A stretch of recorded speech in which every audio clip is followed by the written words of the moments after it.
Morning, everyone. I hope everybody's connected.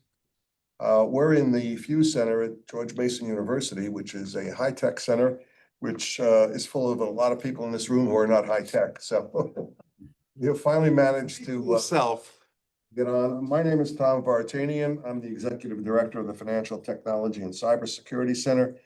My co-moderator today is Professor J.P. Alfred.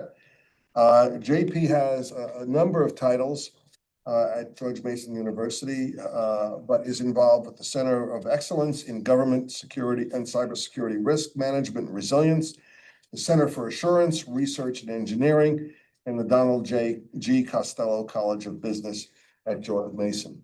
We're going to spend the next few hours with you talking about AI and regulation of the internet, which has become a very hot issue since we did that program last year.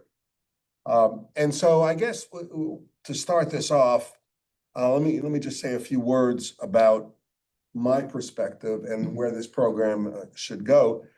If you read a lot about AI, and I had to read a lot for the book I wrote, The Unhackable Internet, you come to certain conclusions. And the question, I guess, is, are you an AI boomer or doomer? Because that seems to be the two categories that have been established now for AI. And on one end of the spectrum, the AI boomers believe that AI will enhance civilization and society and people in ways that we never have before, and we will have a higher and better civilization. And the AI doomers believe that humanity is extinct in 10 to 20 years. So I happen to be somewhere in the middle, because I remember the internet bubble in the late 1990s, when many companies that we represented, who never made a dime and were worth billions of dollars, eventually collapsed. And so when you ask the question, are you a boomer or a doomer, I think you have to understand the context. And what I mean by that is there are several different contexts in which you could be a boomer or a doomer or both. So, for example, are you asking the question economically? Are you asking the question socially? Are you asking the question from a business perspective? Or are you asking the question from the perspective of the survivability of humanity? I think each of those may have a different answer. And I tend to focus a lot on the economics, being a financial services lawyer by birth and working so much in that business. So what we're going to try to do today is level set some of these issues and give you some perspective. And we've got so many different views today that I think it'll make it very interesting. The first panel that we're going to have is comprised of Lena Cohn, who's the staff technologist at the Electronic Frontier Foundation, Peyton Hornberger, Communications Director of the Alliance for Secure AI, Tommy Jones, Visiting Associate Professor at Georgetown University, McDonough School of Business, and Jess Mears, Visiting Assistant Professor of Law, University of Radcliffe School of Law, and lastly, Gary Rinkelman, Partner at Pearson Ferdinand. Before we get going, and we're going to run this as a Q&A throughout the day, to really get to the most poignant and important questions as quickly as possible. Before I do that, I want to thank George Mason on behalf of the Financial Technology and Cybersecurity Center, and JP for all of his participation and the provision of resources to get this program going. JP, do you have any introductory remarks before we get going? Many thanks to you and Bob and to all of our wonderful panelists. I'm looking forward to a fantastic discussion. Okay, so let's start. I'm going to start with you, Tommy. And I think it's important to sort of level set the discussion by talking about what large language models, what people call AI, really do under the hood and what they don't do. Great, thanks, Tom. Yeah, so LLMs are essentially very advanced autocomplete systems, right? You can think of them as predicting the next likely word, given the words that you gave it and the previous words that it already generated. So it's basically like your phone's autocomplete on steroids. because it's been trained on basically the entire internet with billions of knobs to tune. And so because they've seen so much text, they generate things that sound intelligent because they're matching the patterns of the context of the other words around it where they were using human-derived text as their training data. They can mimic styles, recall facts, generate convincing arguments, all because, statistically, they're just matching these patterns. But that sort of like gets at sort of where the rubber hits the road here. They can sound like they understand Shakespeare or law or statistics, but really what they're doing is just predicting the text that is likely given that context.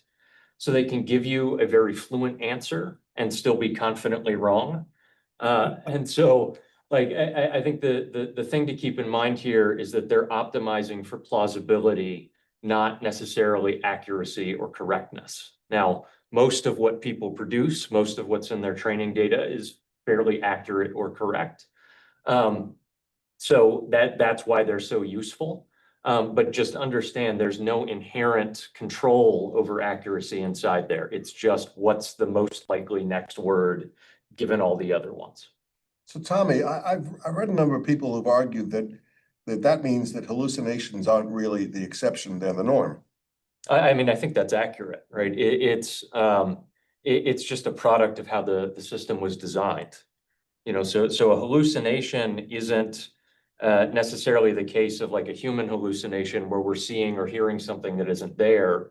It's a lot more like an inaccurate weather forecast, right? So you can have a weather forecast that's predicting rain, and on a particular day, it just doesn't rain. That doesn't mean that the forecast itself was wrong.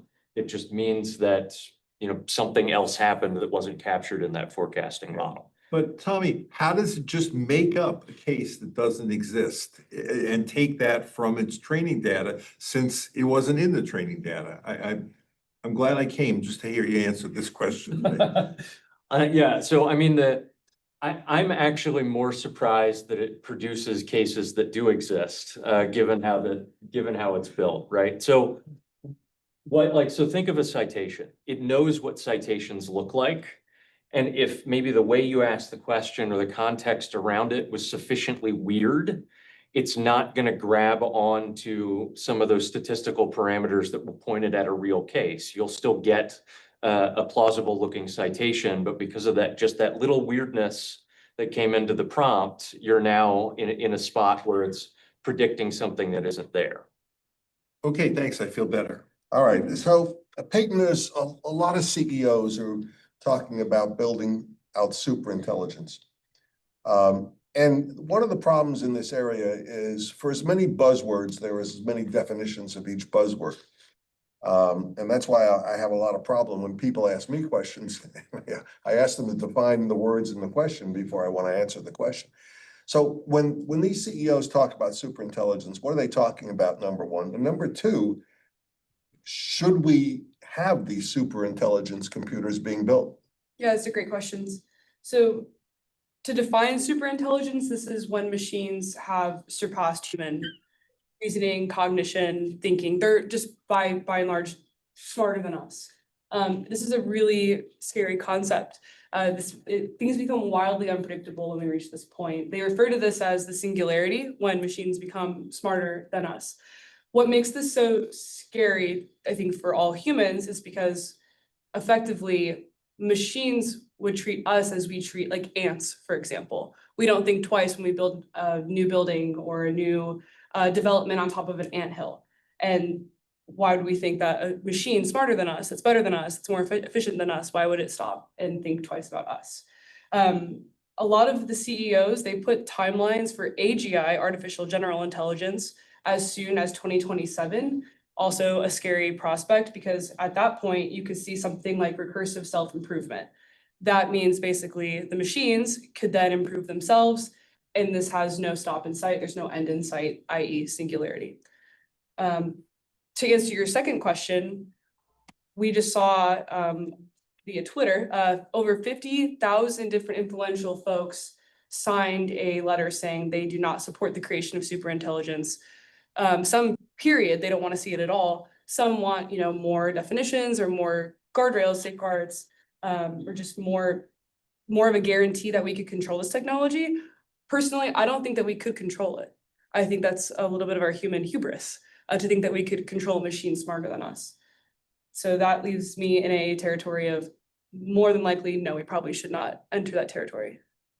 Yeah, well, there's an interesting question. I know, JP, you've got a question for Jess, but there's an interesting question I keep thinking about with all of this, and we'll get to it in the panel a little bit later, but if we are changing the rules of humanity and civilization as we in near singularity, if we're not there already, or AGI, whichever you want to call it, the question is who's making the decisions for us, right?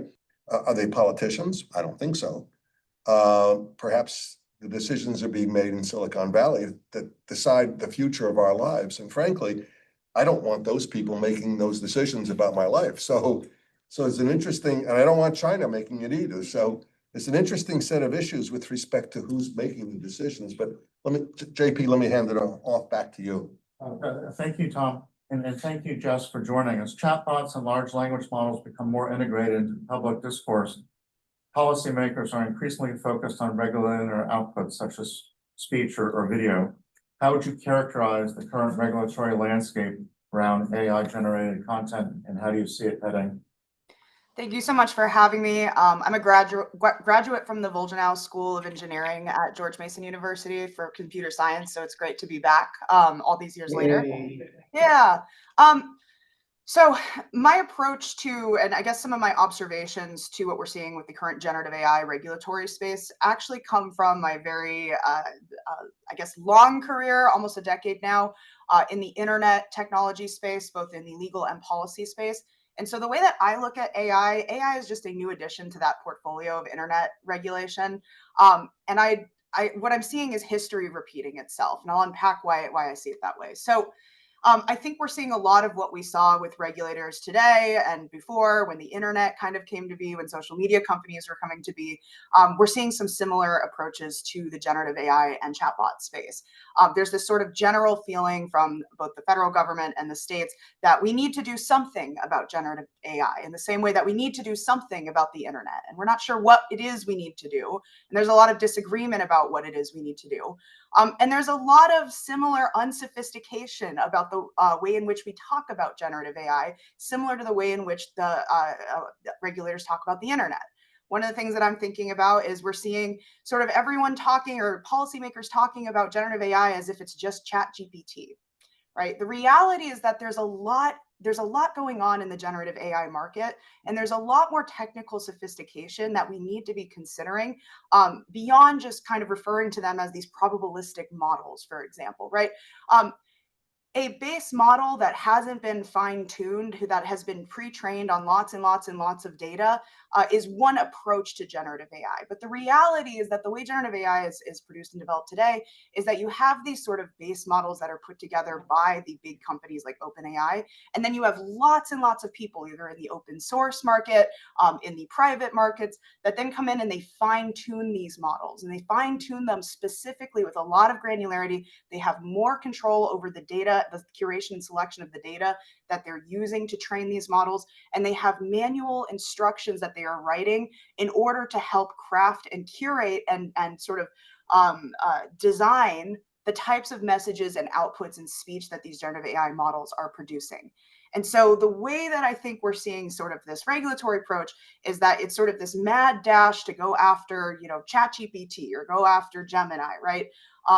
And in doing that, we're seeing a lot of discussions about, we need to regulate quote unquote harmful outputs or algorithmic design, right? We saw that in the internet space too. We need to regulate algorithmic or recommender systems, right?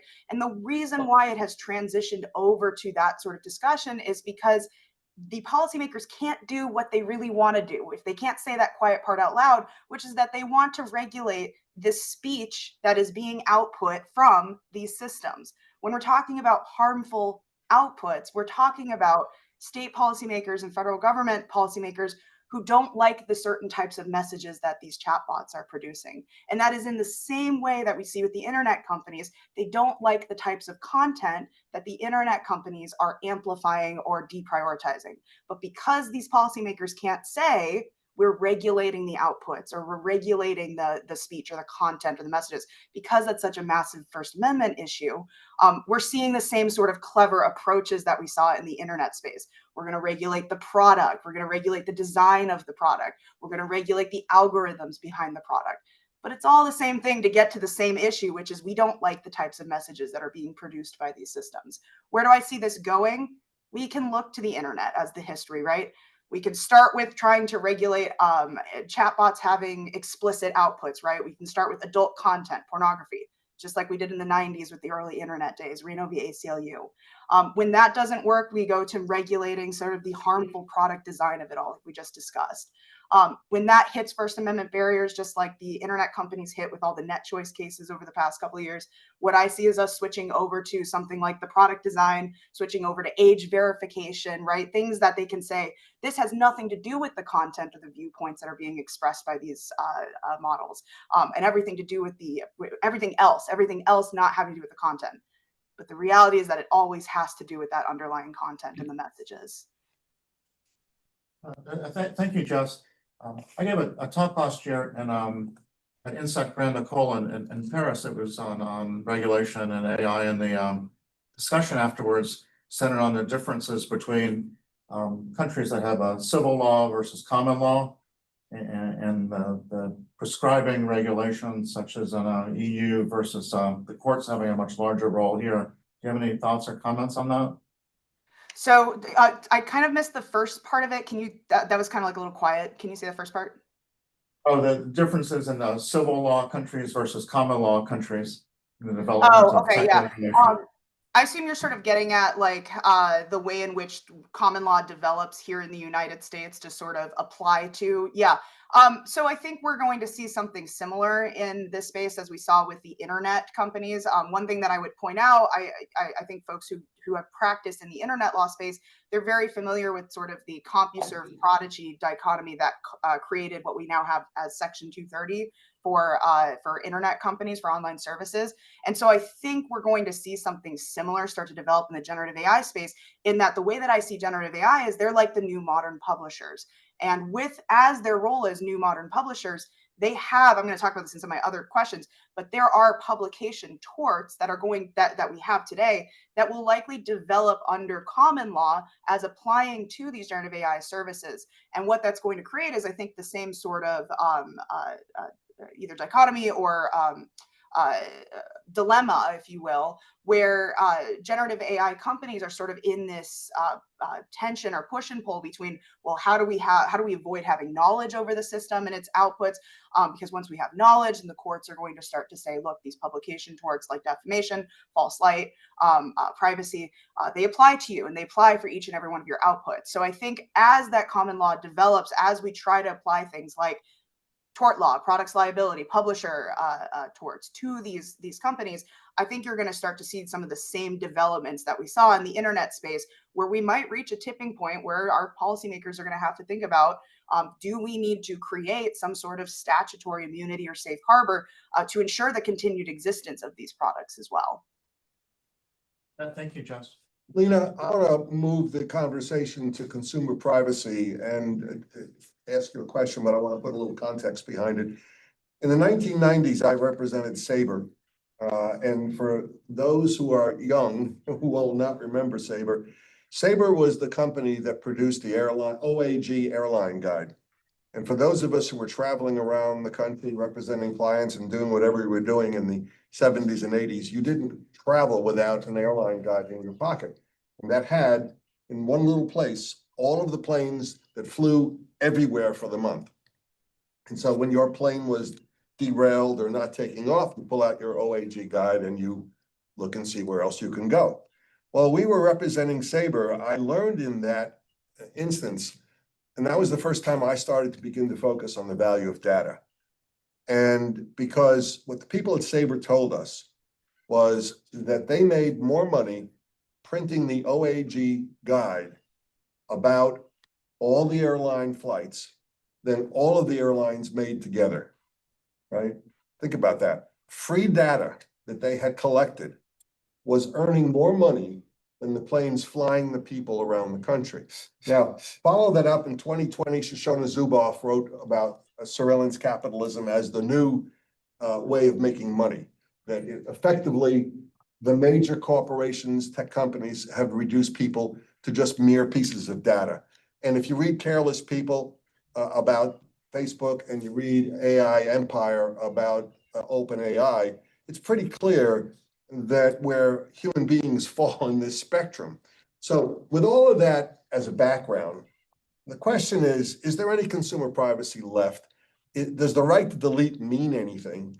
And how do we sort of dig out of this mess and create some sort of concept of consumer privacy moving forward? Yeah, that is a great question. I think it's important to keep in mind that AI is exacerbating existing issues with the collection and misuse of our sensitive data. This is a problem, like you mentioned, that we're all very familiar with, but the AI boom has created both new incentives and infrastructure for the harvesting of our personal data. One reason is that developing AI models can require extensive amounts of training data, which incentivizes AI companies to collect it whenever they can, often without people's knowledge and consent. One slightly new privacy risk or different privacy risk posed by AI is that people are sharing highly sensitive data with chatbots, not realizing that by default, that data is often used to train the AI companies' models. And when someone's sensitive data is used to train an AI model, there's a risk that the model could leak that data. Researchers have been able to extract some training data, including private information, from large language models. And beyond chatbots, like AI is being incorporated into products people are already using and introducing new privacy risks.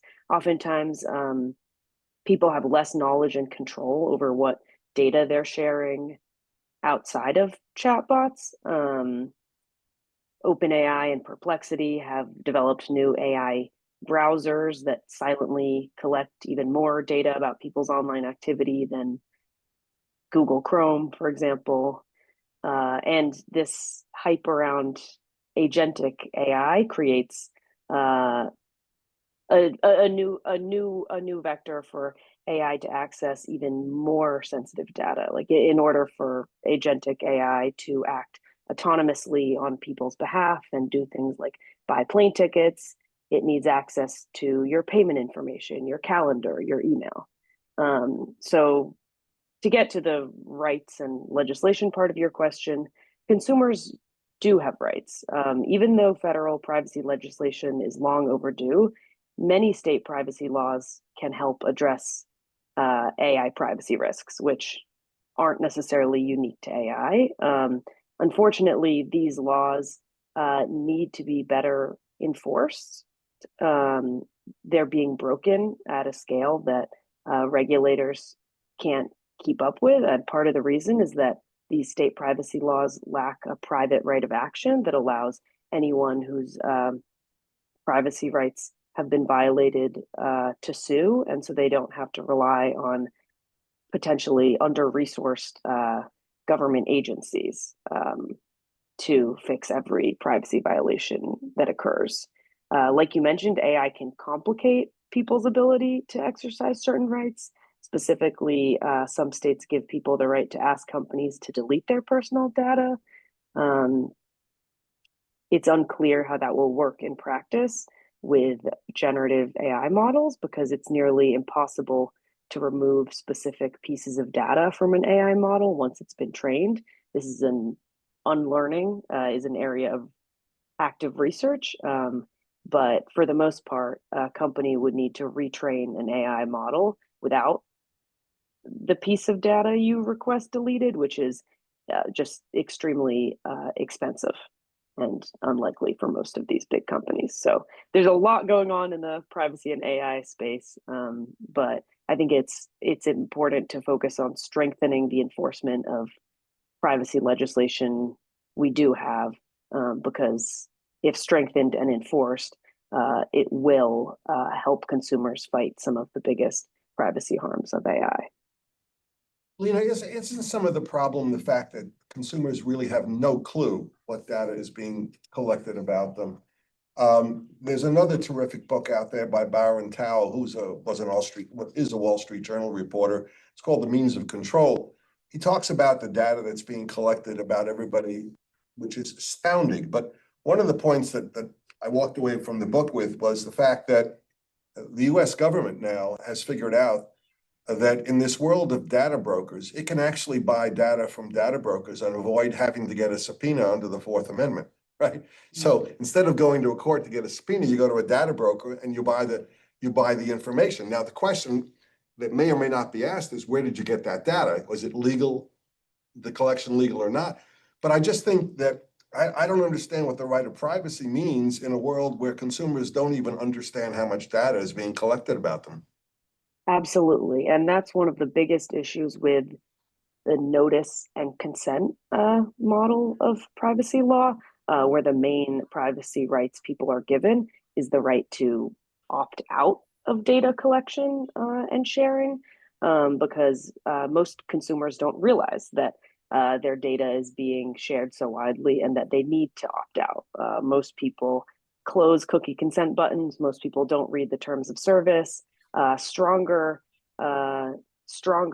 data privacy laws require companies to get consumers to opt in to certain use of their data and collection of their data, and not just opting in, but also stronger privacy laws have data minimization requirements, which will require companies not to use data in ways that are unnecessary, beyond to do things that aren't what the consumer asked for. So yeah, I think that there's a lot of issues with people not understanding the extent to which their data is harvested and used, and that continues to be a challenge in the AI with AI tools as well. Hey, Tom, one quick thing. To all our attendees, there's a Q&A button on your Zoom. We encourage you to use that, and we'll have 10 minutes at the end for Q&A. JP? Gary, thank you for joining. An essential part of everything is the ability to protect and encourage innovation through intellectual property rights. What options are available to AI participants, especially as open source and open weights are powerful drivers in the industry? And then related, you are writing a wonderful series on the recent AI executive order. Perhaps, and you've completed 3 of the 4 parts. So perhaps you can comment on your series too briefly. Yeah, okay. I want to start with the premise that the proprietary rights are even built into the DNA of our Constitution. We give authors and inventors an incentive to create and to publish and make available to the public. When we think about that, there's also open source and open weight, which is sort of the other approach where it's just engineers and people creating for the community a certain type of technology. When we look at AI with that background, we think of the creators of the systems, the ones who put it together for us, so we as consumers can use the AI. At that point in the spectrum, you have trade secret law protecting algorithms, methods, things of that nature. And this takes us back. I think one of our panelists said you could watch cycles in technological development. In the early 80s, I was the editor-in-chief of Computer Law Reporter, and we were dealing with issues as to whether software was copyrightable, could you get patents on it? And the first resort was trade secrets. And that's particularly apt for AI because it doesn't matter if you have a human creator or a human author, trade secret can attach based on the value in your business. So we're seeing a lot of these companies using trade secret as their first choice of proprietary rights. And then you'll see utility patents on various types of processes that are generating the AI and certain copyright in terms of coding, and maybe compilations and training materials if they're curated properly. Now, that being said, we do have open source and open weight. And I do want to say, while these are community-driven innovation machines, we need to be careful with open source that we don't lose our proprietary rights that we're trying to groom. And we also have to be careful to put notice. A lot of people think open source is just, you just use it and it's okay. If you don't put the proper notice, your open source notice under a lot of these regimes, you're in violation of the license. So we have to be very careful about that. With open weight, that's kind of like, you know, if you think of open source as the car, open weight is the car with the gasoline already in it, so it can move. And we have to be careful with that because some companies are keeping trade secret how the weights are set. So you may be using a system and you have no idea where the results are actually coming from. So we have that going on at the generation of the system level. Now let's move to the consumer level. And in the recent cases, if the creation is simply a result of prompting an AI system, there's no authorship. So you don't have copyright. Copyright requires there being a human author. And I used to teach, I'm an honorary professor at Queen Mary University School of Law in London. And I would just, in my copyright courses, teach about the monkey selfie and said, oh, this is just funny because it's not a human being and it's a great picture. But then it becomes real important now because there's no human being generating specifically some of this AI hallucination or AI content. So there's no author. And the same thing goes with patents. There's no inventor if it's just purely AI. What we're seeing is people now trying to intervene and put a human element in that creativity, in that invention, so you can get to traditional types of intellectual property rights. And there's a balancing act going on. How much human creation or authorship is there or inventorship versus how much was supplied by the AI? And we want people to, if they're investing time in creating content using an AI tool, to have an option to use those traditional rights. So we have that. There's also, again, trade secret aspect, and that becomes very blurry when you're relying on something that AI produced. Is that something that's publicly available or not, is one of the issues the courts are starting to grapple with. There is an interesting analog in history where when the copyright law did not protect recorded works, recorded songs, or recorded speech, the states resorted to their own protection. So if you had a big recording industry in New York State or in Tennessee, for example, or California, you see some of these statutes that are pretty draconian, you know, including criminal sanctions. So we may see states start moving to protect output in certain ways that copyright and patent won't protect. And you think about some of that Andy Warhol stuff, you know, that he just let the camera run and it ran.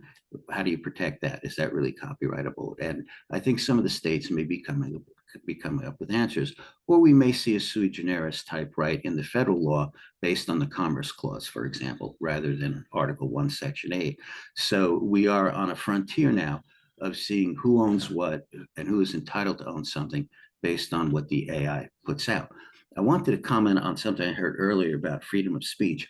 There's an issue as to whether or not AI output is actually speech, whether there's a conscious intent to communicate on the part of the machine. So would that even be an item of speech? And we're looking into, maybe I'm jumping ahead of myself, whether or not we're really looking at product liability law or service liability law when we're talking about damaging content that AI puts out. But in any case, we have, to sum it up, we have a whole spectrum of trade secret, potential copyright application, utility patent, design patent application. There are also rights of publicity involved where somebody like, I don't know, Paris Hilton lets her face be used as an icon for a chat bot. So it looks like you're talking to Paris, but you're not really. So yes, we're adapting all of these rights to help encourage innovation and publication of the results of AI. And I think you'll see the courts shaping even more law as we go on with this. Gary, Yeah. You're before the Supreme Court now, and we've reached patent singularity. Okay, so what would your argument be as to whether the intelligent AI that's smarter than the people in this room, why it should not get, why it should get protection under these laws. You're talking about content created by Just, that? you know, Is- the I'm protection, trying the to- protection of, we say a monkey doesn't get this because it's not a human. But the reason the human gets it, right, is that we think humans are intuitively smart and so forth. What if, when No, the no, AI becomes, the reasons why humans get it is because we are encouraging human motivation to create and publish. You can have somebody really unintelligent create a wonderful painting. So it doesn't have anything to do with intelligence. It has to do with, are we enriching culture? Are we providing content that helps people either emote over it? So it's not, intelligence is not what drives, even though it's called intellectual property law. It's simply creation. And I mean, Jimi Hendrix couldn't read music. Pavarotti can't read music. Does that make them unintelligent? Hell no. They're great artists and they're protected in their output. So with regard to intelligence, I'd put that to the side and say with the super intelligence, I don't see it as any different than regular AI in terms of protecting it with intellectual property or not protecting it. I really don't see that. Now, we did talk a little bit about super intelligence, and one of my favorite poets that paraphrases, "We're looking for something that's already found us. It's here, it's coming, it's right on the doorstep. And if we don't take it and drive policy through some sort of superiority in it, other countries that we might not be particularly fond of are doing it anyway. So there's just no way to avoid it. It's coming." And I don't know that the intellectual property laws will be any very much different as applied to superintelligence versus regular generative AI. I want to come back, Tommy, to large language models, but I do want to add a footnote here. I mentioned to you, Gary, that I'm one of the authors whose work was taken by Anthropic and used. It was my first book, 200 Years of American Financial Panics.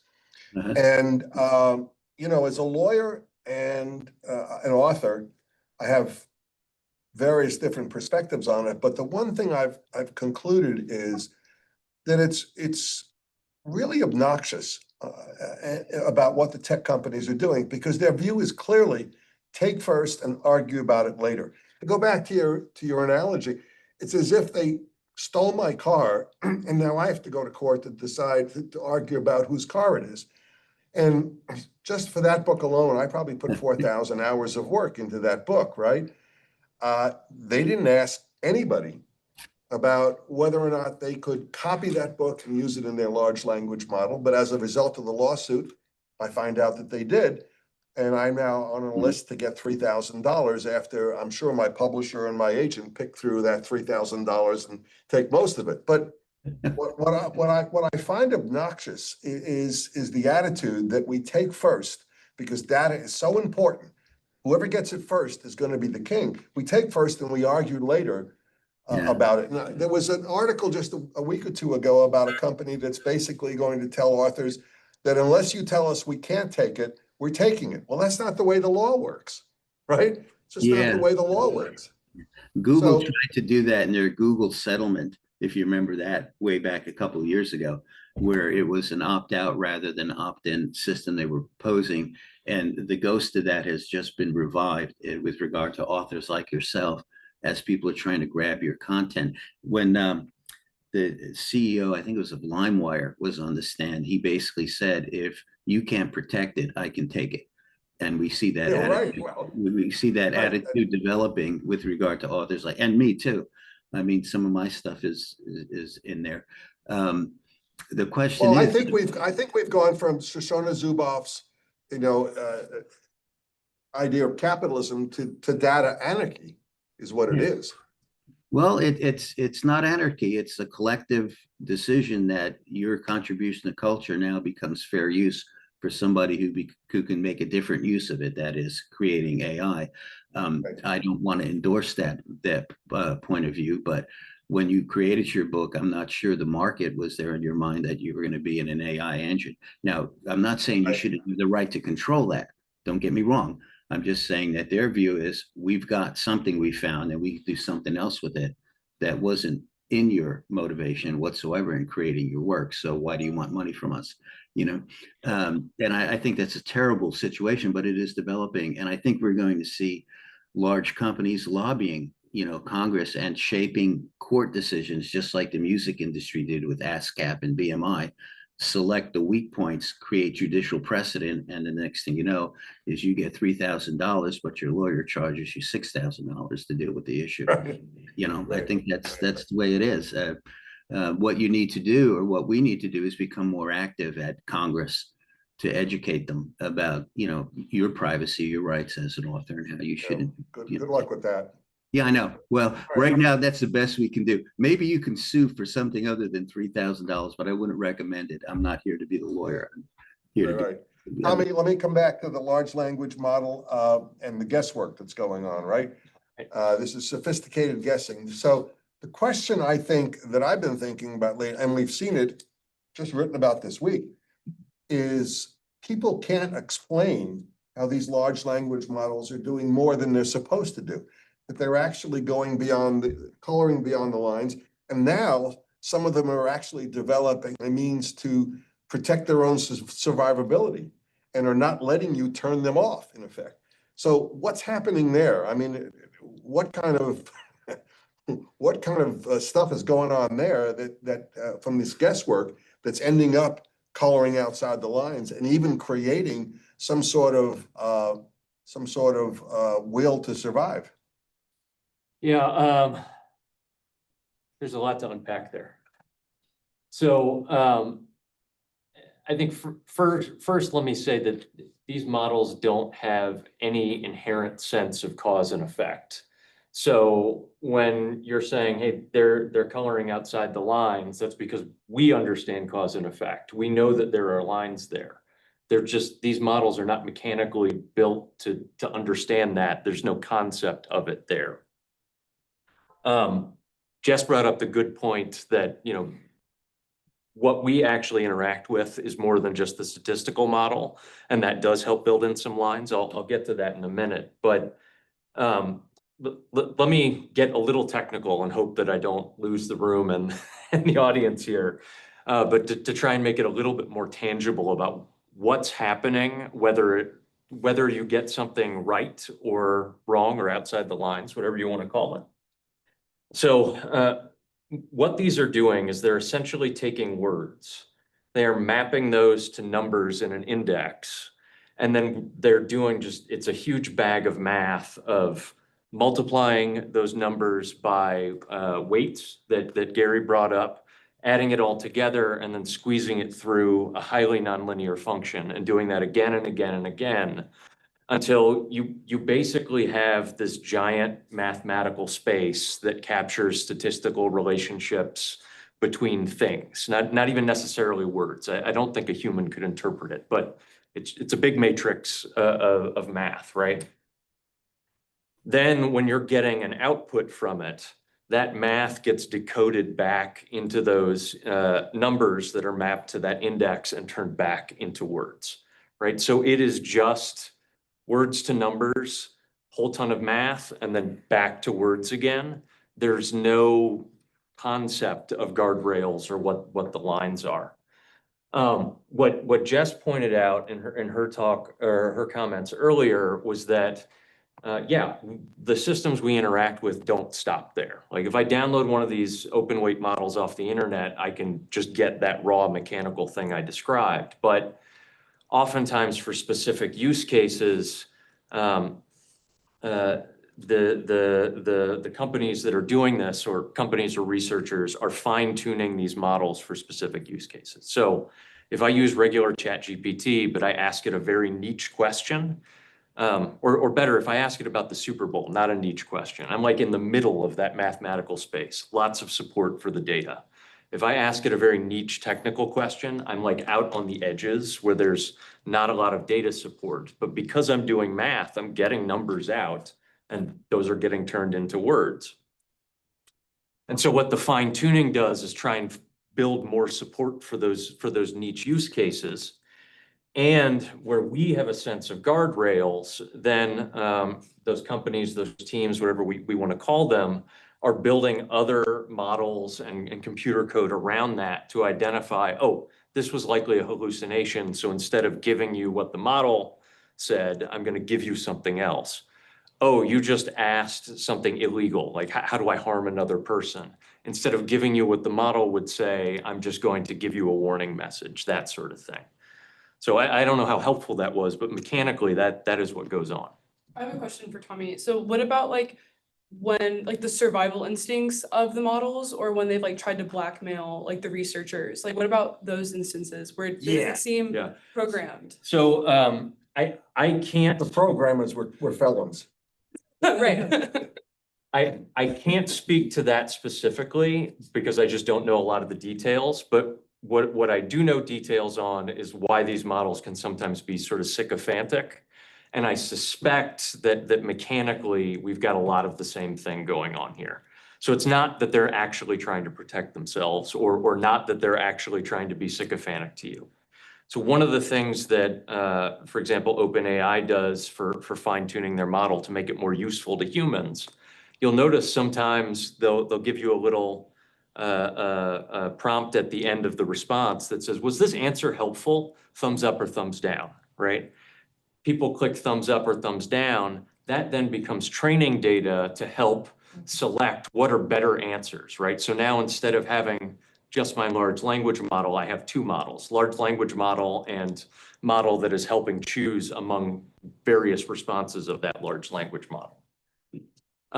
So what ends up happening is you get something that's just highly tuned to like tell people what it wants to hear.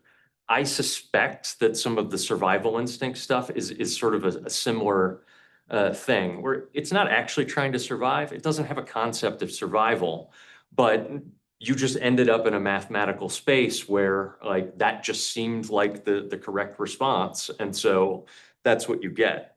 I liken some of, you haven't asked me about like super intelligence or anything yet, but like when people think that there's intelligence there, I'm adamant there is none. But it's like if you've ever seen a kitten walk I up think to that a about a lot of mirror people too. So- and then it freaks out because it thinks there's another cat there. Right.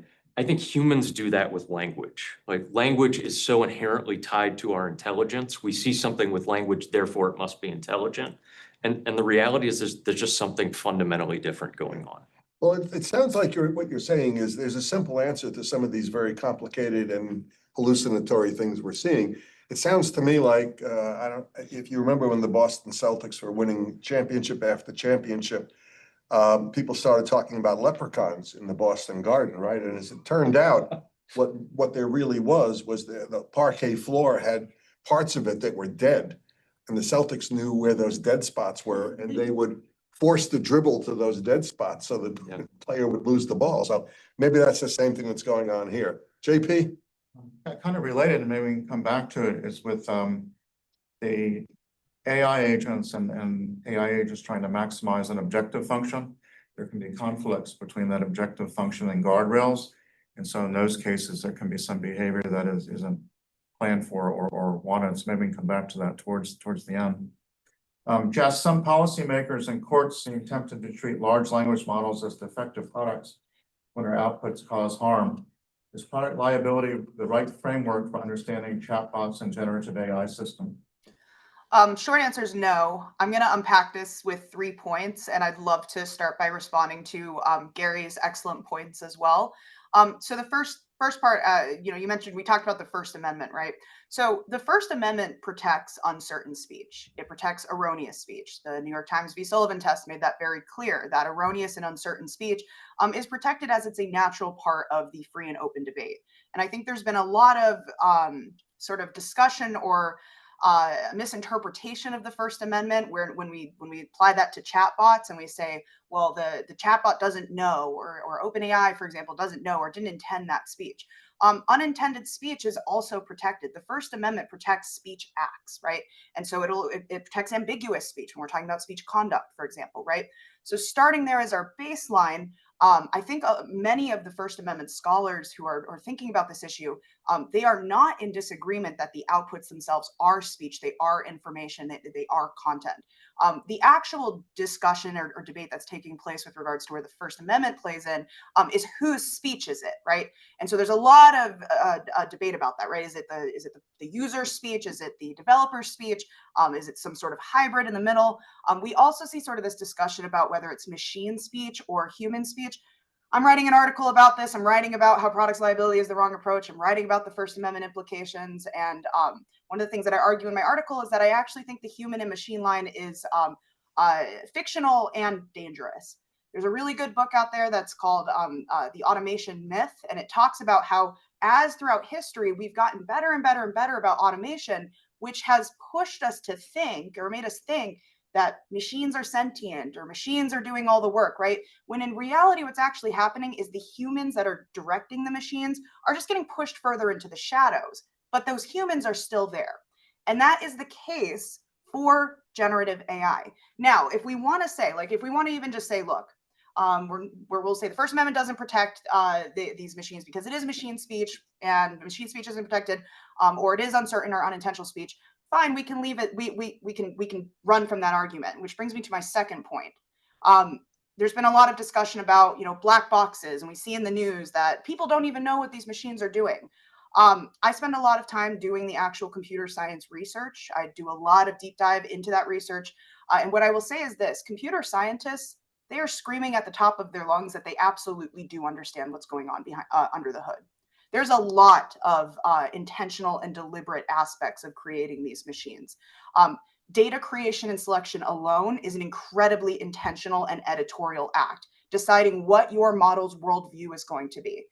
So there is a lot of certainty, in my opinion, what I would argue, in these machines when it comes to their outputs, right? The output, the literal output, the literal text of the output itself might be probabilistic and might not be literally what is intended, but the messages that it conveys have a ton. You can draw a direct line between the messages of those outputs back to developer editorial intentions. Again, data curation, selection, fine tuning, even the way in which data is scheduled during pre-training. I think a lot of folks sort of think about pre-training as you just give it a bunch of data and then it runs, right? No, there's actually an entire process of pre-training where you are hand selecting, I want my machine or my model to intake this type of information first, then this type of information second, right? So it is heavily granular.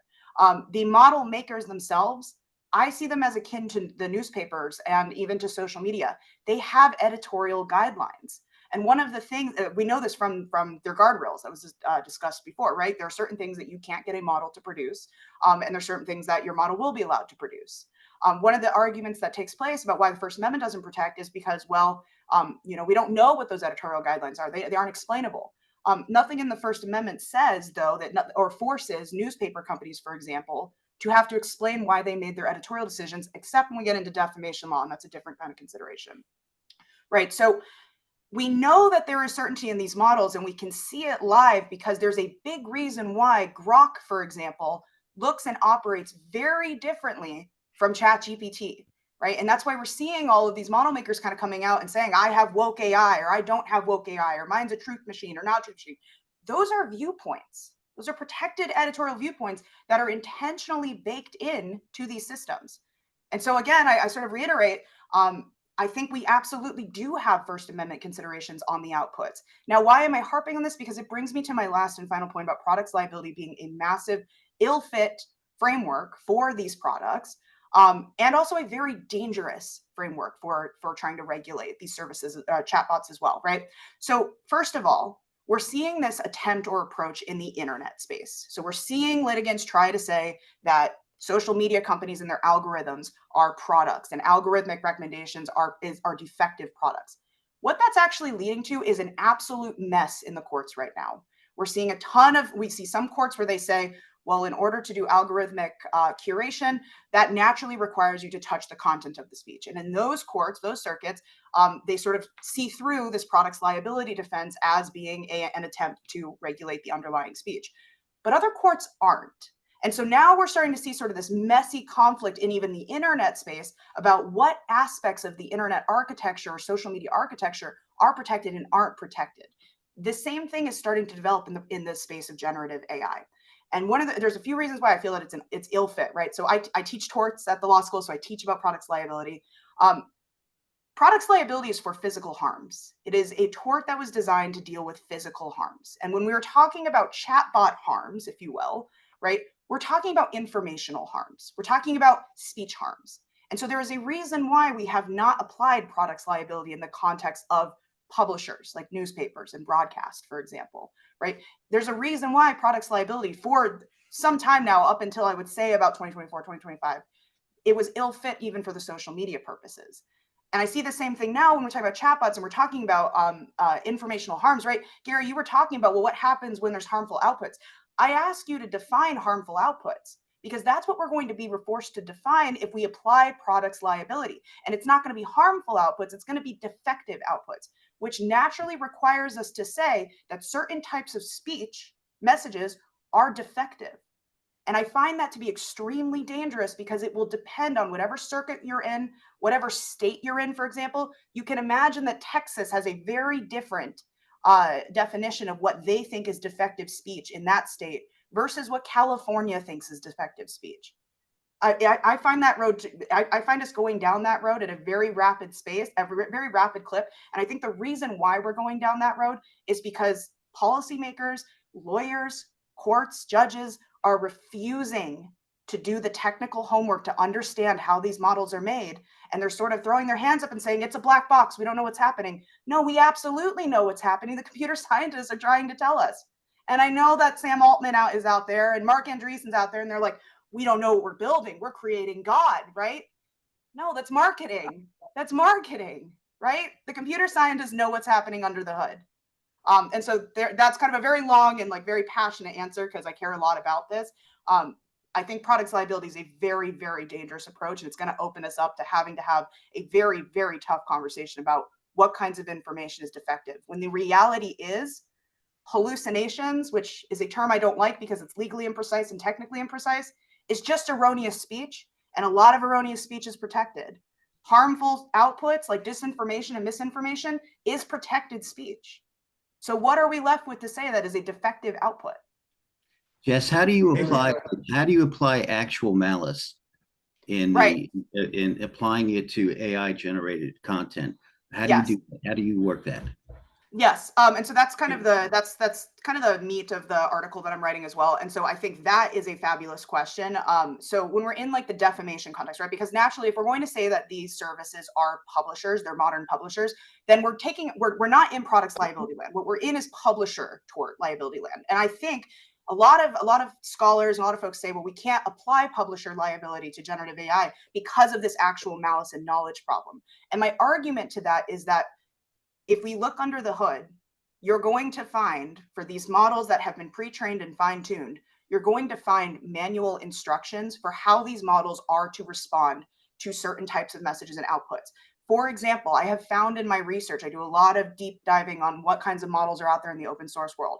There are like anti-climate change bots out there that will literally train on data that is against the science of climate change, that has been fine-tuned to give poor answers or give examples of incorrect answers about climate change, for example. And so you can sort of draw a line between how did this output that is so erroneous and so false about climate change, how did this come to be? You can draw a straight line to the data it was trained on and the instructions it was given.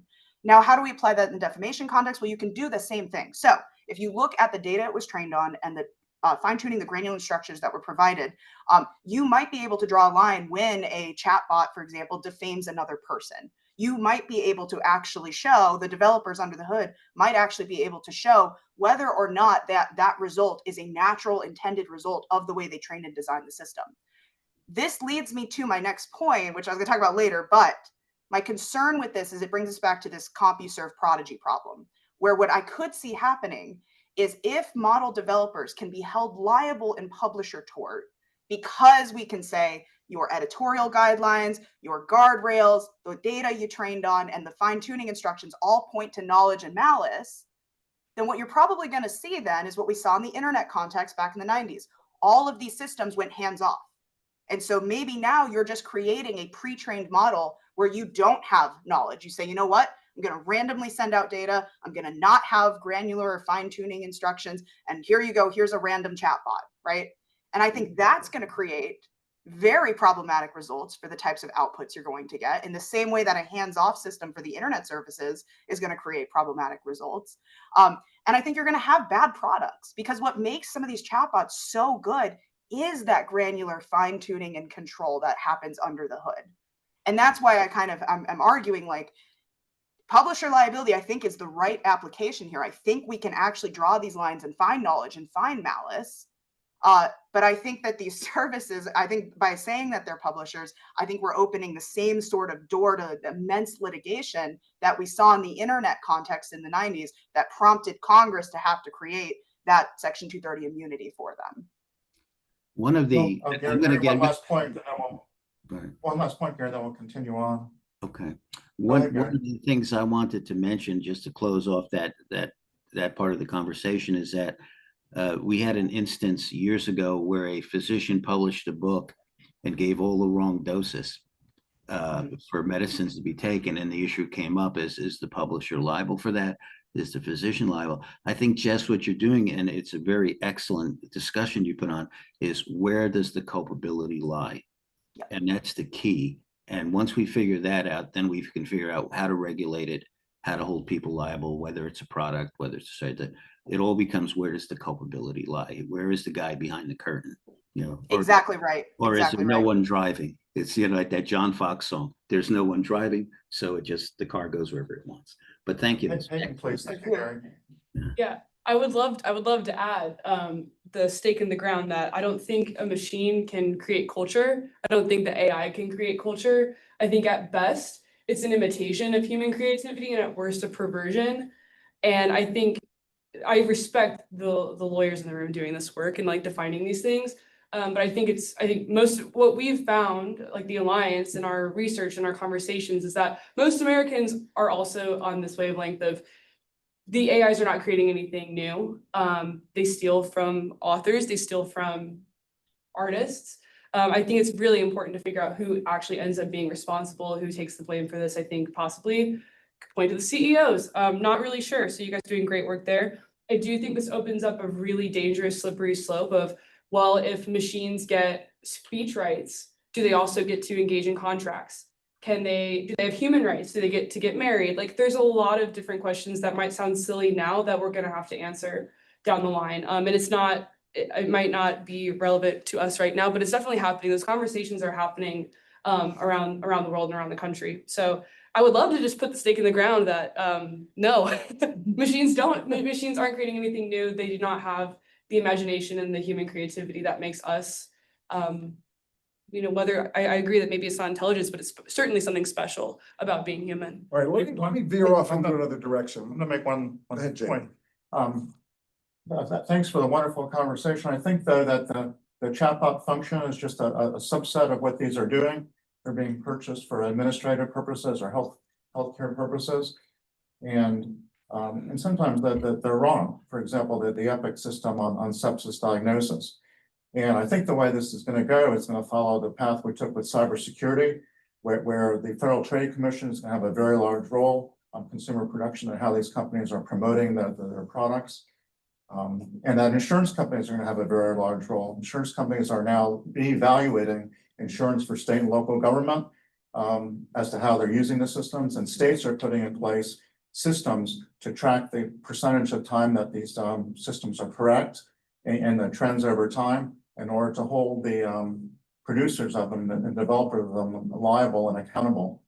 So I think there's the part you described, Jess, but there's the part where they're being integrated into business and healthcare and other systems. So I'll turn to Tom. Yeah, so let me change the conversation a little bit here, because we've now talked about AI and what Mark Zuckerberg and Sam Altman are doing to this, but there's a whole different world out there in terms of governments and countries using AI and how they're using it. Lena, there's a terrific book I read a year or two ago by Kai Strittmatter called "We Have Been Harmonized." It was by a Chinese national who's now a New York investment banker, talking about how China is using all of this AI and surveillance, and it is frightening. It is absolutely frightening. At the time of the book, he said China had 300 million facial recognition cameras that fed data into servers around the country, tracked everyone. Everybody had an application on their phone, which they had to answer questions for the government. People, and they used it, according to him, to control the Uyghurs. And there was all kinds of surveillance, which they are now, of course, outsourcing and exporting to countries around the world, other authoritarian countries. And when you think about what's happening and how that's being used in a place like China and other countries, the question I sort of think about a lot, having been through the Watergate years myself, is, okay, authoritarian countries are going to use this stuff to control the population. It's already there. The question is, will democratic nations be able to resist that temptation? Because the temptation is so strong with the technologies that are being created. The question is there a slippery slope around the world for the use of this stuff by governments in ways that are not always consistent with democracy? Absolutely. I mean, facial recognition is already being used and abused by the government in the United States. Governments at all levels, local, state, and federal in the United States, are expanding on their use of AI. And one really dangerous area where that's happening is surveillance and policing. That can take many forms, including facial recognition, but also predictive policing tools, faulty automated gunshot detection systems, AI-powered cameras to detect license plates and track people's movements as they drive all throughout the country. These tools almost all have documented issues with accuracy and bias, and they're prone to false positives that tend to disproportionately implicate people of color. There are several cases of people in the United States being misidentified by facial recognition technology and arrested for crimes they didn't commit. One more recent development in this space is the use of AI to write police reports. Axon, the makers of widely used police body cameras, are pushing this new AI tool called Draft One that AI generates police reports based on the audio from their body-worn cameras. And an EFF investigation has found that it was designed to hinder audits, and it poses new risks to transparency, fairness, and accountability in the criminal justice system. It creates a high risk of police reports missing context or misunderstanding sarcasm, slang, or non-English languages. Even though police are supposed to edit it, there's no way for judges, defense attorneys, or the public to reliably discern what was written by an officer and what was written by AI. California just passed a bill regulating this technology, but almost every other state lacks guardrails around this new technology. So this is just one example of many of ways that the government is starting to use AI tools before putting safeguards in place to protect people from high stakes consequences. I also just want to mention another category of AI governments are using that we haven't talked as much about, which is automated decision making. While generative AI and large language models create content like text or images, automated decision making systems are a broad category of AI that uses data and algorithms to make or support decisions. And governments are already using automated decision-making systems to make really consequential determinations, sometimes determining people's eligibility for public benefits, decisions around immigration, and allegations of benefits fraud. And these systems can dramatically harm people's lives when they produce errors or biases, as they've been documented to do. This isn't a hypothetical. To give one example, the California Employment Department hired a private company to develop an algorithm to flag unemployment insurance claims as suspicious. The company flagged over a million claims as suspicious. Those people's benefits were suspended, and then further investigation found that about 54% of the flagged claims, that only 54% of the flagged claims were legitimate. So unfortunately, we're seeing governments use automated decision-making systems without proper testing and safeguards, and without giving people the rights to have sort of due process in the decisions made about them. And this is causing real harm already. It's not just a hypothetical or something that's only happening in authoritarian countries. Like this is happening here now. Thank you, Lena. Peyton, I'm going to combine two. There's been an explosion in AI tools and products over the past year, and with that, a constant barrage of stories hitting mainstream media. What is happening now, and who's being affected, and is this a bubble or a turning point for humanity? And perhaps you could also discuss briefly the preemption debate earlier this spring and what the outlook is for that. For sure. I'll start in the reverse, actually. So the organization that I'm part of, the Alliance, we started tracking this battle that was unfolding this past spring.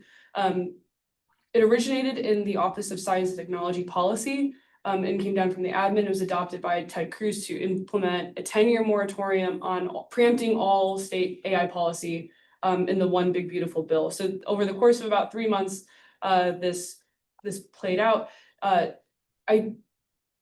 Overall, this was a bad deal because you can't preempt the states with nothing. And that was generally the consensus around a lot of different civil society groups, advocacy groups, all the rest.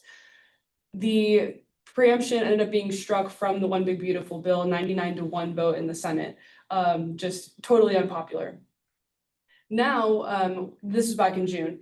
Now, there's been a proposal for the Sandbox Act, lots of different federal policy that is being pushed. Some good, some bad, same with the states, some good, some bad. But there's definitely the idea for a second moratorium fight, more preemption. We do have the AI action plan from the admin, but that doesn't have any specific policies. That's just like a framework and a guidance, but still there's still a lot that's left on the table. So we support the 10th Amendment. I think there's the states have the freedom to make their own laws and what is best for their citizens, especially in lieu of federal framework and federal policy. So that's what we're encouraging. That's what we want to see. What's happening now, kind of stepping away from more of the policy landscape, there's a lot just happening as a society. So just in the past week, there was the New York Times story of the AI-assisted suicide that's happening with teens and children. Fortunately, there's been now age verification implemented from the companies, but this only happens after like a tragedy. So voluntary action is not, we need to go further than that. And I don't think the government always needs to step in for every issue. I actually hail from like small L libertarian thinking, but this is different. This is a different kind of issue. And we see like, this is a very bipartisan issue as well. You have conservatives, you have liberals, you have Republicans, Democrats, people of faith, people that are like of all different kinds are coming together to have conversation about this. Also, just on Monday, Amazon announced they were laying off up to 30,000 different people. Now that's not all due to AI, but that's definitely a lot of people. And so whether it's an AI bubble or not, it definitely looks like it. But also you do have nuclear sites opening up, you do have data centers being built. I think what we're going to see, some companies will win, some companies will lose, but we're definitely at a turning point where we're never going back after this. And we got to be prepared for that. So again, we need good policy, we need civil society groups, we need whistleblower protections, transparency into the labs, we need nonprofit watchdogs, like calling these things out and talking about these things, because it's really having an impact on our society, on our families. Thank you. So I think we've got about 15 minutes left. And I think this panel could go on for about 4 days and still get everybody's attention. But I think there's an issue I want to ask each of the panelists to speak to in these last few remaining moments that sort of screams out at me listening to you. And that is that AI, large language models, AGI, singularity, whatever you want to call it, and wherever we're going, seems to me will have an impact on civilization and humanity that surpasses anything we've seen so far. More than the invention of fire, the creation of the wheel. There's something here that transcends all of that in terms of the future of humanity. And I don't know, maybe the future of humanity is to be part machine, part human. Who knows? You know, because we've been a part of this universe so in such a small amount of time, right? We're dealing with 14 billion years of this known years of this universe with 60,000 years of human interaction in it. So who knows, you know, what's going on? But the question I keep coming back to, and I raised before, and I want to hear your answer, is who should be making the decisions about where we're going? Because at this point, I don't see anybody making decisions, which of course defaults to Sam Altman and Mark Zuckerberg. And again, I don't want them making those decisions. I don't see people on the Hill understanding these issues. And if they do understand them, you know, willing to really dig in and do something, because I don't think you can raise campaign dollars based upon AI or cybersecurity. So the question is effectively, how do we regulate this? Each industrial revolution in this country has been regulated after the fact. And that's because you could do it after the fact. I wonder if after the fact here is too late and whether we should be regulating before we get to that point. And how do we do it and who should do it? Tommy, why don't you start? Sure. I mean, I think you're asking the right question, but I'm gonna challenge the premise just a little bit. So I'm gonna cite a survey that was published in March or conducted in March of 2025 by the Association for the Advancement of Artificial Intelligence. And they found that 83% of their respondents said that our current approaches alone are not sufficient to achieve AGI, let alone the singularity, right? So the science is not only not there yet, we're not even sure how to get there, right?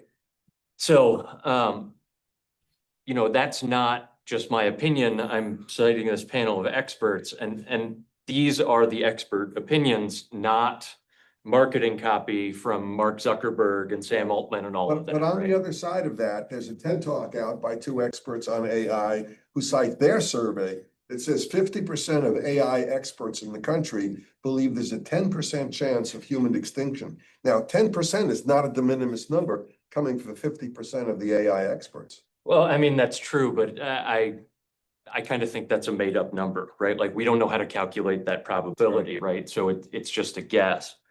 But you know, here's my question about this premise, right? Is that what we've created with these generative AI tools are so useful. Like I firmly believe this is like a printing press level moment of technology innovation. And my question is, why isn't that good enough? Like that's so awesome, right? Why are we passing over that to engage with something that the science is just not there yet?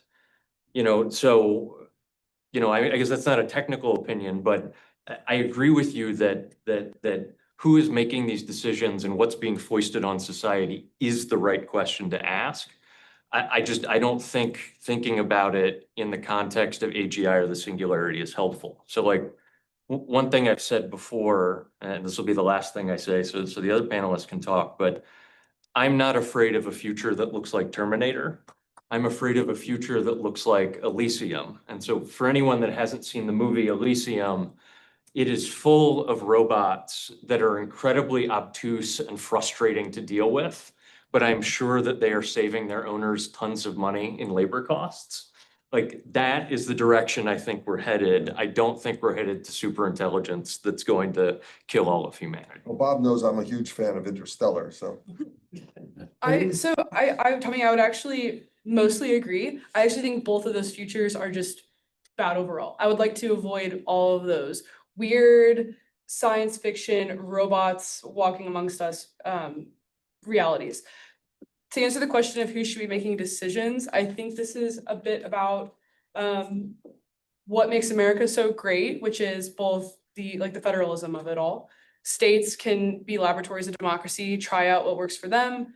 Maybe you get some not so great bills, and not so great policy, but you can relatively undo that pretty quickly. And it kind of paves the way for some good federal policy. I think the federal government should focus on national security. States don't need to worry about chip exports. Federal government should. If we're America first, we shouldn't be sending chips to China, for example. But I do think that, state governments can do a lot of work, and a lot of these state legislators are actually way more in the weeds than anyone that we talked to, like in Congress, has been. They have a lot more time on their hands, and they've been reading this stuff. They've been reading the things that you've mentioned. And we're doing the work to try to educate also the DC policymakers as well. So this becomes more of like a relevant issue.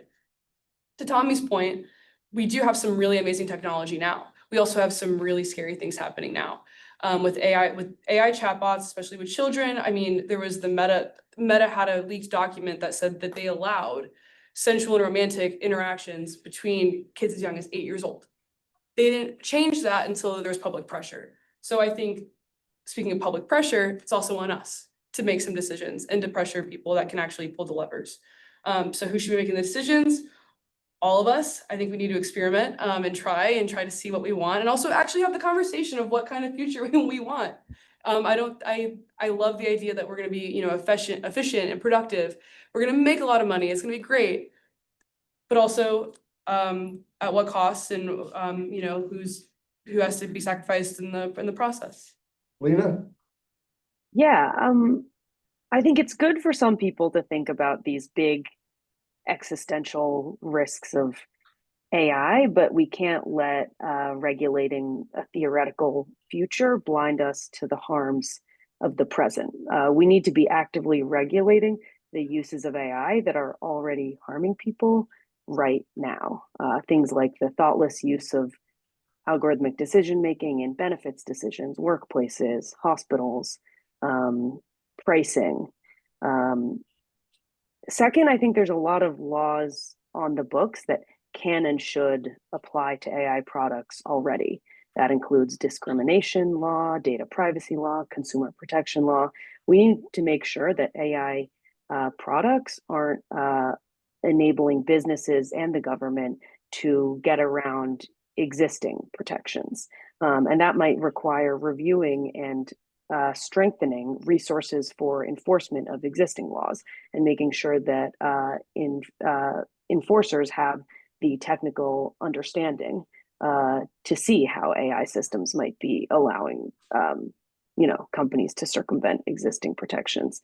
And lastly, I think we need to be careful that AI policy is carefully written in a way that doesn't create new problems. Especially, I echo a lot of what Jess was saying about the dangers of regulating speech. For example, one AI law that passed, the Take It Down Act, while written with great intentions, also creates a new route for people to manipulate platforms into removing speech they simply don't like. And President Trump himself has said that he would use the law to censor his critics. So I would say that the current forms of AI need to be regulated, and AI regulation needs to be written very carefully to avoid creating new problems.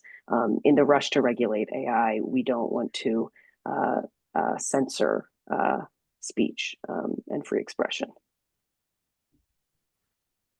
Gary?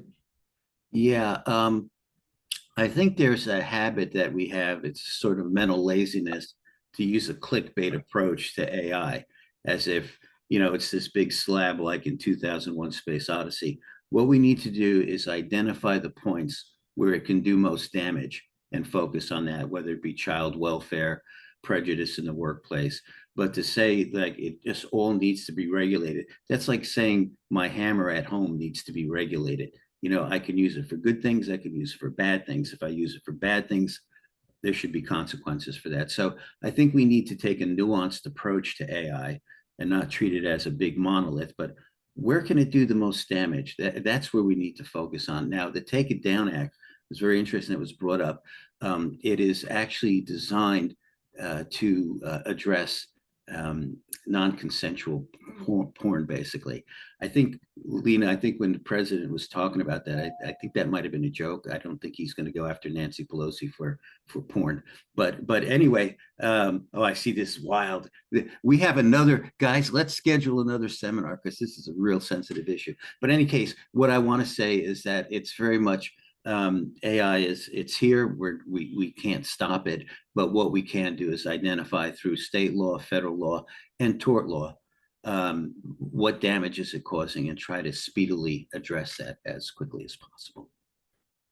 Well, I see nobody's answering my question about who should be making the decisions. Jess?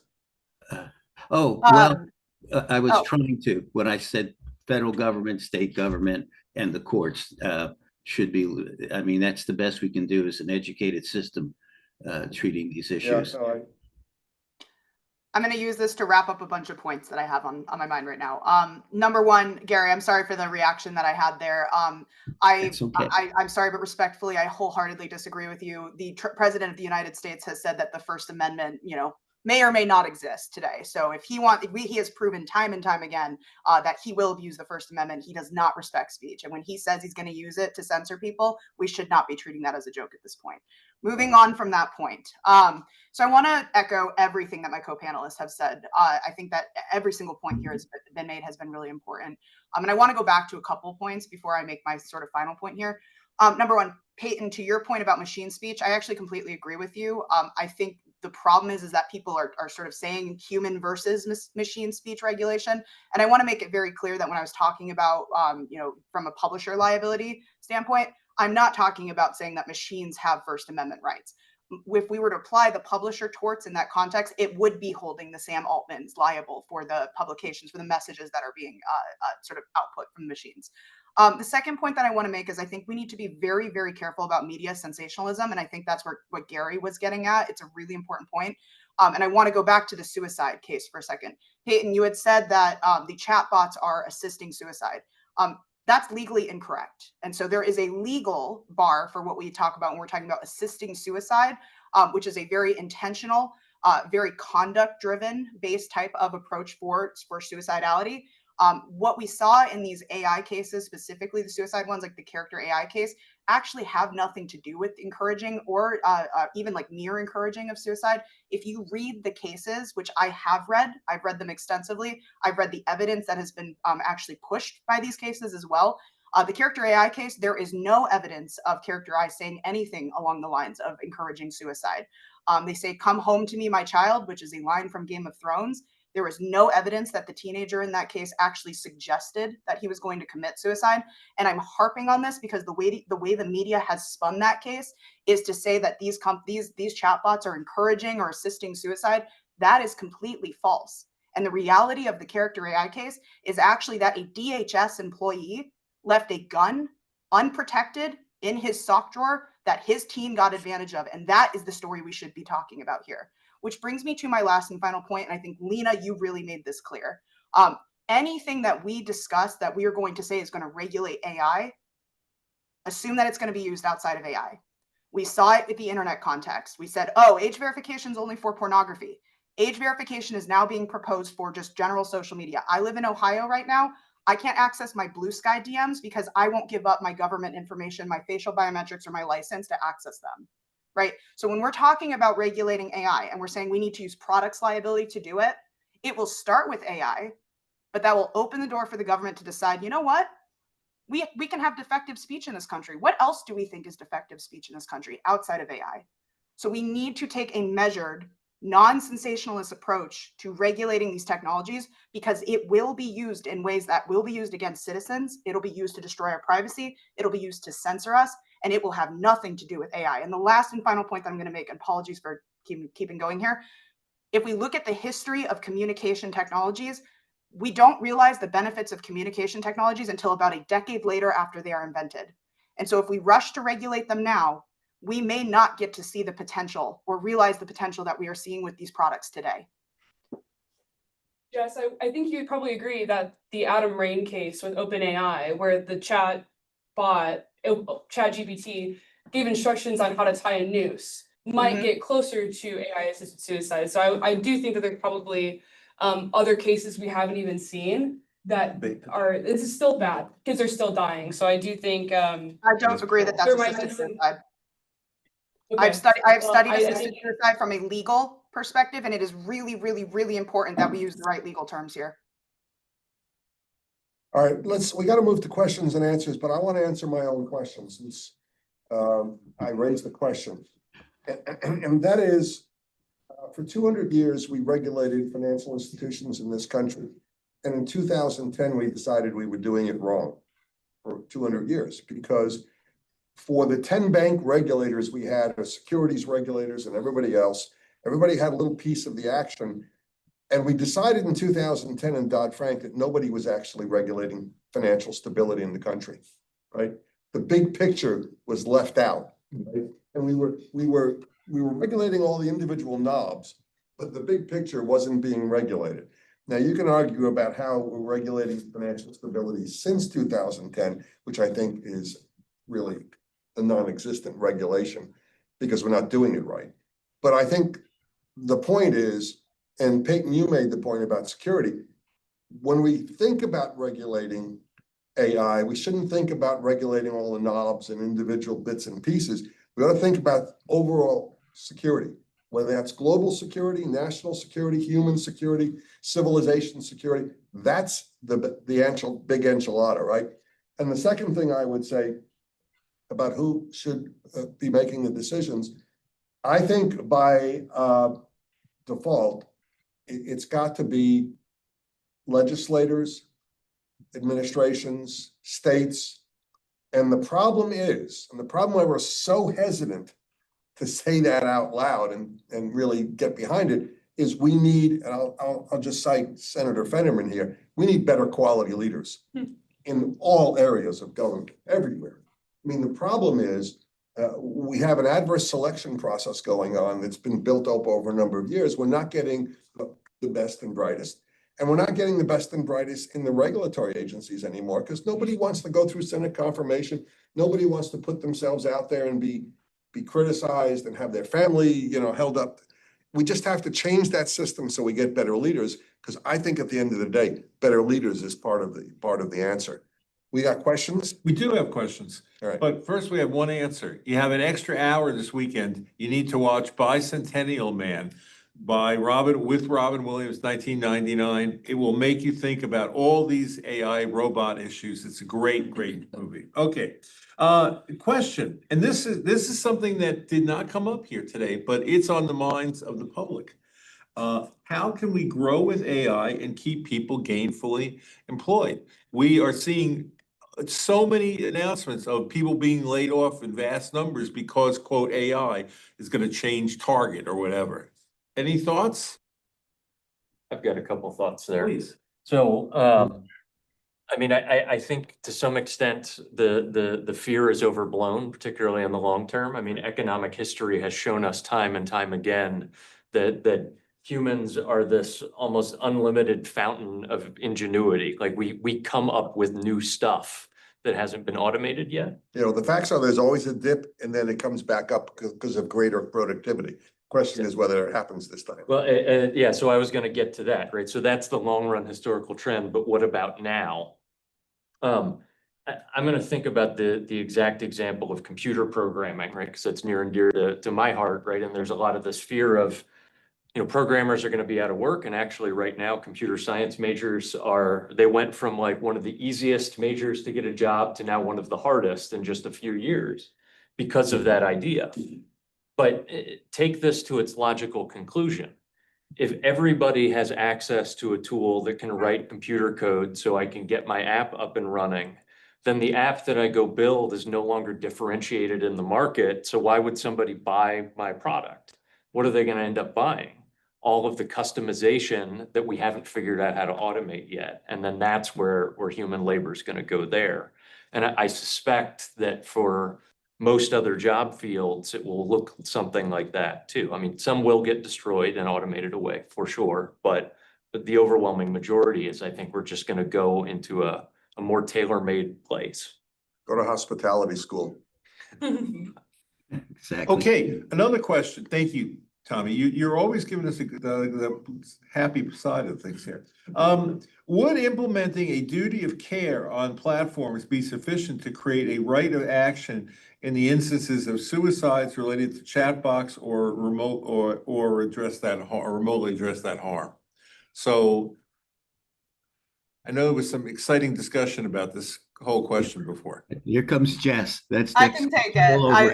By the way, Peyton, I want to apologize. Hopefully I didn't come off too severe there. I care very deeply about the suicide issue. It's something I study and it's very close to my heart and home. So this is something I take very seriously. It's why I am the way I am about it. So with regards to duty of care, it's a really great question. There is a discussion right now about whether duty of care should be applied to social media services in the same regard. Maybe you followed COSA, the Kids Online Safety Act. I think there's a couple questions as to like how would it work realistically. Remember that duty of care is not the end of the negligence question here. So we have a causation issue as well. And I think even if you have sort of this duty of care that's owed to anyone and everyone who uses the service, which by the way creates all sorts of really tough sort of policy liability issues as well, because there's a reason why we have duty of care in the first place. Usually the person who owes the duty of care is in a position to sort of understand the person that they're interacting or engaging with in that day-to-day, right? So when we're talking about like a chatbot or social media company owing a duty of care to, let's say, like a minor user, for example, there's a lot of questions about what that service even knows about that child, right? Is the service even in the right position to sort of be able to quote unquote care for or act in ways that are necessary for that specific child? I think there's questions there, but and important questions that are worth unpacking. But I do wonder if just simply adding duty of care actually solves some of the problems that folks are hoping it solves, because at the end of the day, we still have to remember that the underlying issue is a speech issue.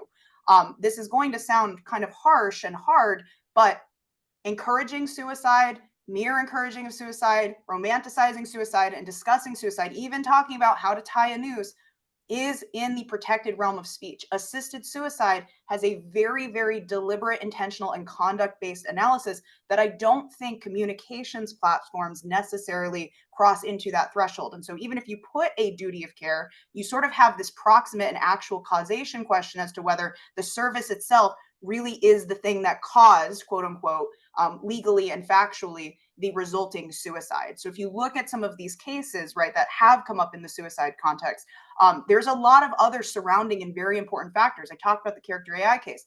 Character AI case, the kid was searching for, likely his phone or something else, found an unprotected gun by a government employee, right? So there's a causation question there that duty of care might not answer, right?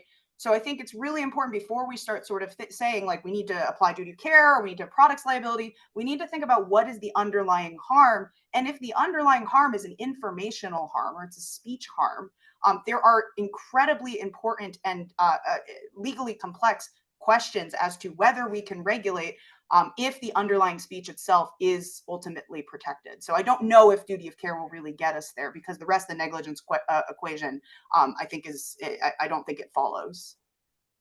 Jess, one of the points you All right, made is well, let really me- interesting. I think there's a second point. We need to proactively educate our population as to the deficiencies in AI, as to the fact that kids are talking to fictional characters.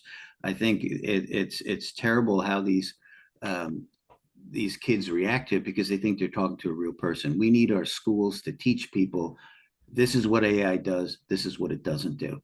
And until we approach that from an educational point of view, we're going to see these things repeated over and over and over. I think that's spot on. And just to add to it, I'm sorry for kind of commandeering here, but Gary, I think that's exactly right. And my problem with us having these, sort of like focus on, well, the chatbot caused the suicide. No, why? I think we do a great disservice to our children, right, in this country when we refuse to look at what are the environmental factors that led a child to feel like they could only talk to a chatbot and then feel the need or the urge to go and get a gun and to commit that act. that means that there is some sort of failing in that child's environment, either education, home life, upbringing. There is some sort of societal failing there that folks are using generative AI to replace. And if we are only having the generative AI conversation, then we are necessarily not having the important societal conversations that we need to be having, right? This is a Band-Aid, if anything. All right, well, listen, I think we could do this for about 3 or 4 days, and it's been absolutely terrific. I want to thank all the panelists for their participation and their preparation. And I'm sure the audience has been intrigued by this discussion. I certainly am. So it's time for a break, 10-minute break, right? 10-minute break. All right, we'll come back in 10 minutes and we'll move on to the next subject. Thank you.